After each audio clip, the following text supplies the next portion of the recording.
Bien,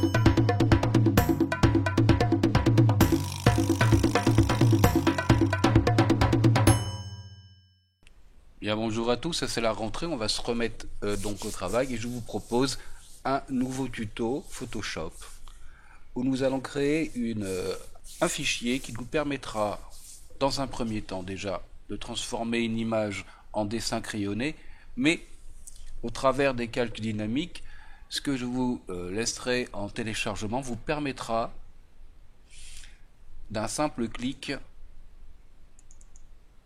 de changer l'image crayonnée tout en conservant tout le travail effectué auparavant.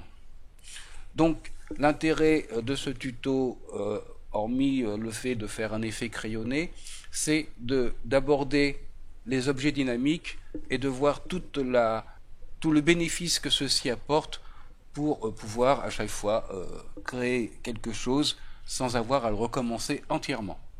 Bien, on va commencer tout de suite, je vais fermer tout ça et je vais vous montrer comment faire.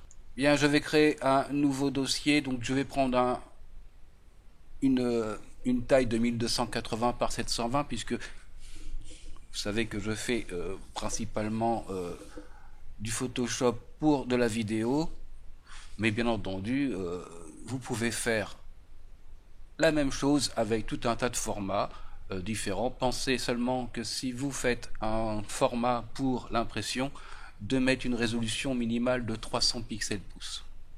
Donc je fais créer. Donc j'ai un premier calque. Je vais cliquer ici et je vais lui donner un nom. Je vais l'appeler couleur. Effectivement, ce calque nous permettra de faire la couleur de notre papier en fait. Donc je fais OK. Je vais aller dans édition, remplir et je vais aller prendre couleur et je vais aller chercher un blanc un peu moins parfait, un petit gris et je fais OK. OK, voilà, on obtient quelque chose de gris, très clair. Clic droit, groupe d'après les calques et ça je vais l'appeler fond. Voilà, OK, comme ça mon calque va se retrouver dans un groupe. Je vais créer un nouveau calque et je vais clic droit, le transformer en objet dynamique. Objet dynamique, voilà ce qui se passe, c'est que si je clique sur mon calque, pas sur le calque mais sur la petite vignette d'objet dynamique, j'ouvre un nouveau fichier ici. Maintenant je vais faire fichier,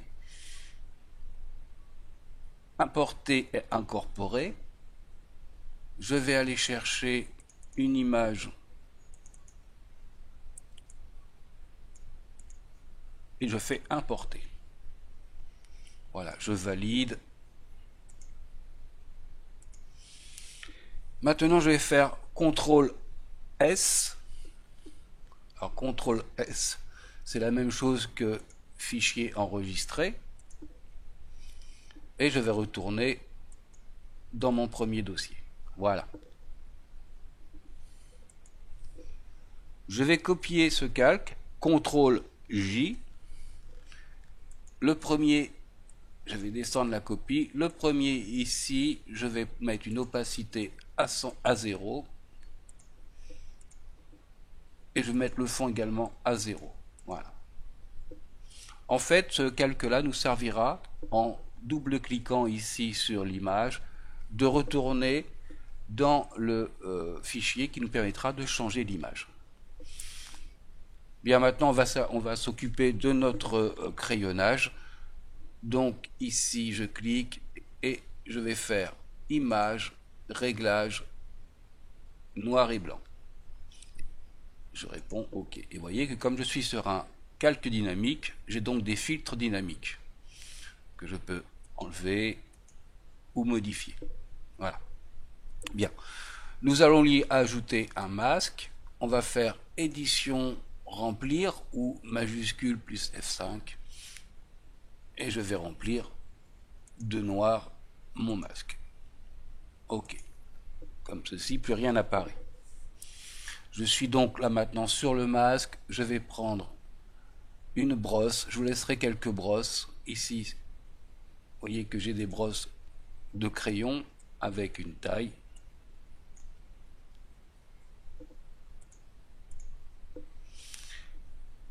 Je peux prendre aussi, pour faire le fond, des brosses watercolor, vous voyez, comme ceci. Donc on réduit toujours la taille. La taille est toujours extrêmement forte. Donc voilà, et je vais déjà faire un fond comme ça en watercolor.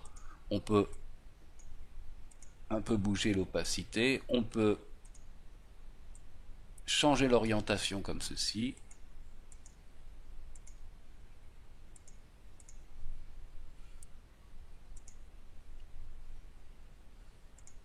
Voilà. Je retourne maintenant sur mes crayonnages.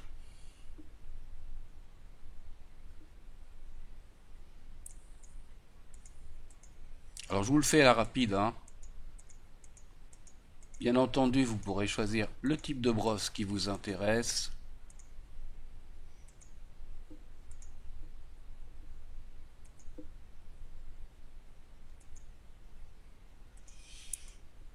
Jouer avec l'opacité, jouer avec l'orientation. Voilà, donner quelques coups de crayon comme ça. Quelques coups de crayon dans l'autre sens.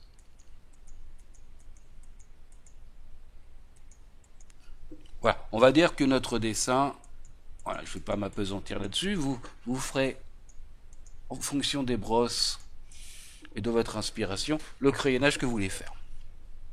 Bien, on va faire un clic droit et on va mettre groupe d'après les calques, et ces groupes-là, je vais l'appeler effet. Voilà. Je prends donc ce calque-ci, je fais CTRL-J pour le dupliquer. J'obtiens donc un deuxième calque que je vais mettre en densité de couleur moins et à peu près à 40-45% d'opacité. Je vais lui adjoindre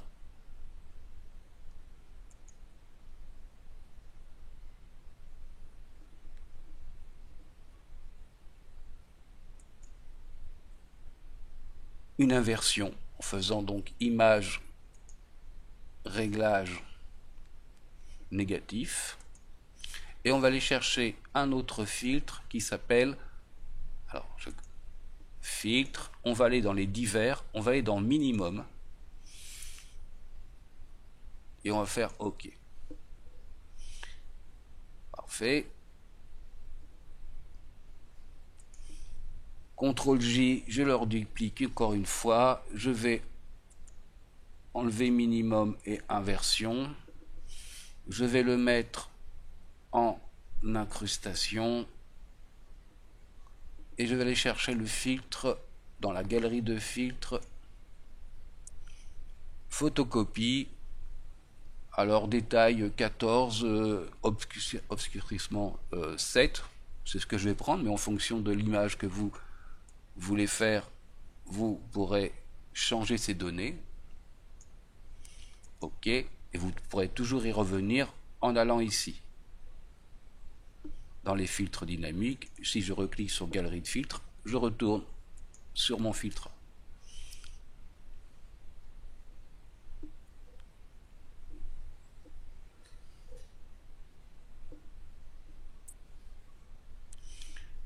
Parfait, je vais refermer tout ça.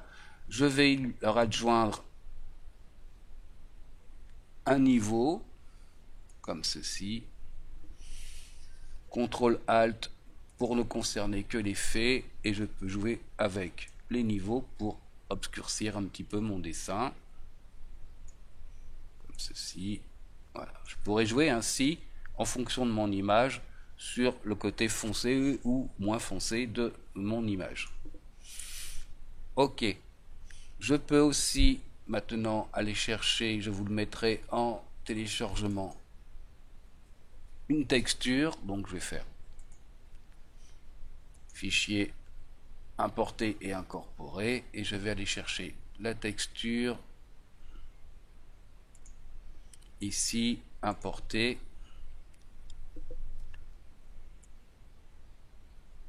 Voilà, c'est juste du grain, c'est pour faire un peu papier.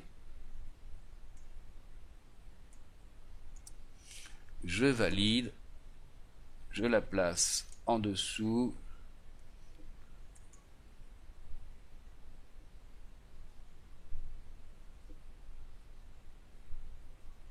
Et je vais la mettre en incrustation comme ceci. Comme ça, on obtient un certain grain qui renforce le côté crayonnage. Ok. Je peux également créer un nouveau dossier que je vais placer, voilà, en second rang. Je vais faire édition, remplir. Je vais aller chercher une couleur. Je vais aller chercher un espèce de jaune très clair comme ceci. Ok. Pour faire un effet sépia, on va le mettre en produit. Et comme ça, j'obtiens un côté vieux papier que je peux enlever ou laisser. Voilà. Ou même transformer la couleur. Bien, vous voyez, on a fait notre travail. Maintenant, il ne reste plus qu'à voir si ça fonctionne sur une autre image.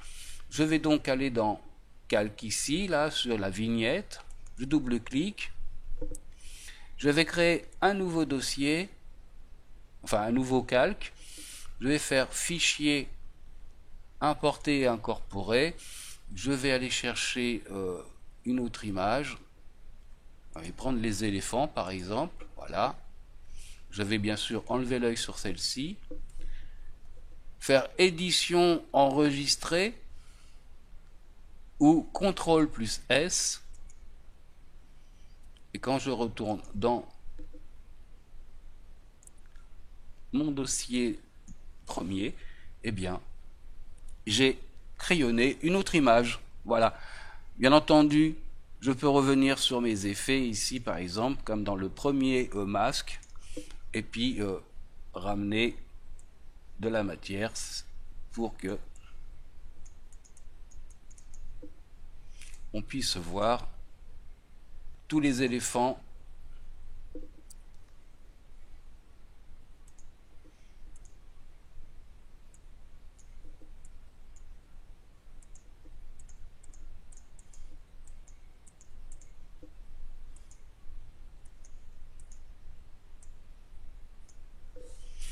Voilà, c'est pas très compliqué, c'est extrêmement pratique. Donc les objets dynamiques ont une grande utilité pour pouvoir faire un travail et le répercuter sur d'autres images. Ok, je vous dis à bientôt pour un nouveau tuto. Salut à tous.